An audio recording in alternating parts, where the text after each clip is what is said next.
एक बार की बात है, गांव में एक पवित्र व्यक्ति रहता था। वह हमेशा स्वर्ग और नरक के बारे में जानने के लिए उत्सुक रहता था। एक दिन पवित्र व्यक्ति भगवान से मिला। जब वह भगवान से मिला तो उसने पूछा, प्रभु, क्या आप मुझे बता सकते हैं कि स्वर्ग और नरक कैसा है? भगवान मुस्कुराए और उसे दूसरे दुनिया में ले गए।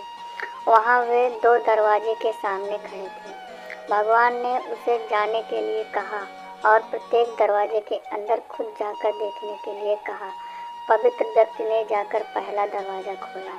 वहाँ उसने एक बड़ी गोल मेज देखी जिसके चारों ओर लोग बैठे थे। मेज के बीच में स्वादिष्ट सूप का एक बड़ा बर्तन रखा गया था। वहाँ बैठे सभी लोगों के हाथों में बहुत लंबे चम्मच थे। मेज के बीच में स्वादिष्ट सूप के बर्तन तक पहुंचने के लिए चम्मच काफ़ी लंबे थे, लेकिन लंबे चम्मच के कारण भोजन से भरा चम्मच लोग मुंह में नहीं ले पा रहे थे। लंबे चम्मच की वजह से खाना न खाने बीमार लग रहे थे।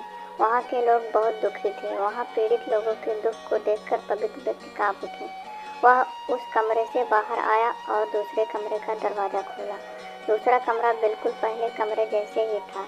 बड़ी गोल मेज और उसके बीच में एक स्वादिष्ट सूप का बर्तन। वहाँ बैठे लोग के हाथ में लंबे चम्मच था, लेकिन यहाँ के लोग स्वस्थ थे।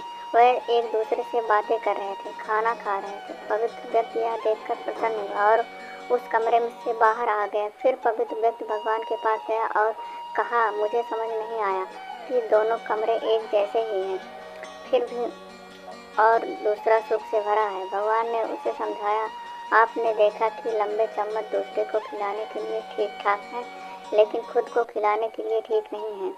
आप जिस कमरे में पहले गए थे वह नरक था।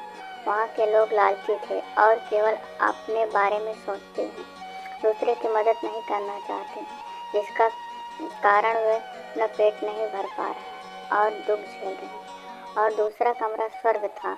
यह उन लोगों से भरा है जो एक दूसरे के परवाह करते हैं और प्यार करते हैं, एक दूसरे को उन लंबे चम्मच से खिलाते हैं जिससे वे स्वस्थ और सुखी रहते हैं। प्लीज़